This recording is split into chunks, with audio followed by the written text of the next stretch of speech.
Hey there everyone, this is Ray Carcillo for Classic Game Room, and today we are looking at Resistance: Fall of Man, a launch title for the PS3, developed by Insomniac Games and published by Sony.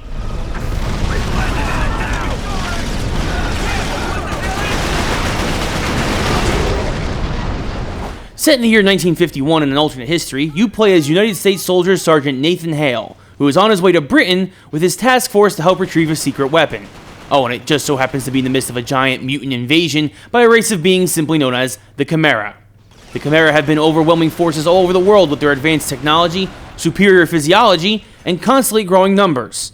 The US knows it's only a matter of time before they come to their shores, and so this seems to be part of a last-ditch effort to start driving the Chimera back by supporting and bolstering the British. It's up to you as Hale to make sure that Britain does not lose the super secret weapon and fall to the Chimera, or else you know the US's borders may be the next to go. Resistance is really just your basic first-person shooter when you boil down to the nitty-gritty base elements of this game. You take cover, you shoot at enemies when they stop shooting at you, you move on and maybe grab a super weapon or two along the way. The enemy AI is very good, showing proper firefight strategies such as flanking when possible or laying down suppressive fire, but like in most shooters, you pour enough bullets into the bad guys and they will fall like anything else.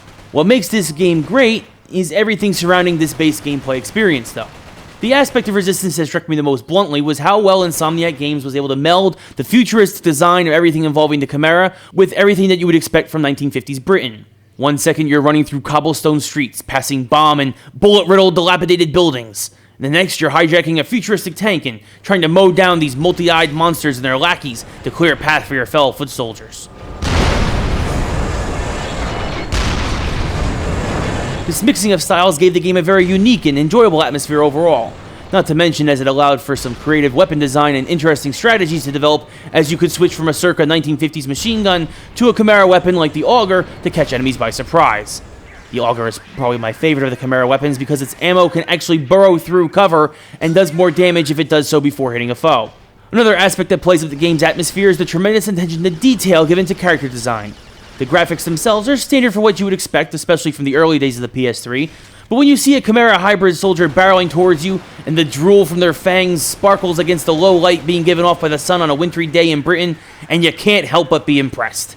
Not to mention era-accurate uniforms for the humans, and the detail really shines through in this game, even if the graphics overall are just par.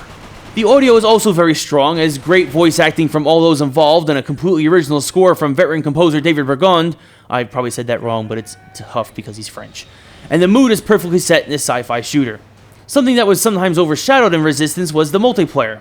Released only a week after Gears of War depending on where you're from in the world, the Xbox Live multiplayer experience usually seems to trump anything for the PlayStation Network in the public eye.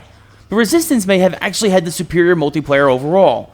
Able to have up to 40 players at once in a room, these larger rooms featured multiplayer standards like Free-for-All, Team Deathmatch, and Team Objective. There was also a 4-player offline versus mode unlike Gears, not to mention, much like its sci-fi shooter brother from another mother, Resistance had a campaign co-op mode where a friend could jump in and help Nathan through 1950s Britain. When all is said and done, Resistance: Fall of Man was probably the strongest launch title for the PS3, showing off what the system could do, while also providing a very appealing and entertaining sci-fi storyline. With Resistance 3 expected out later this year, you can probably pick up Resistance: Fall of Man cheap, as it's part of Sony's greatest hits collection. And if you're a fan of science fiction or shooters, then I highly recommend that you do so.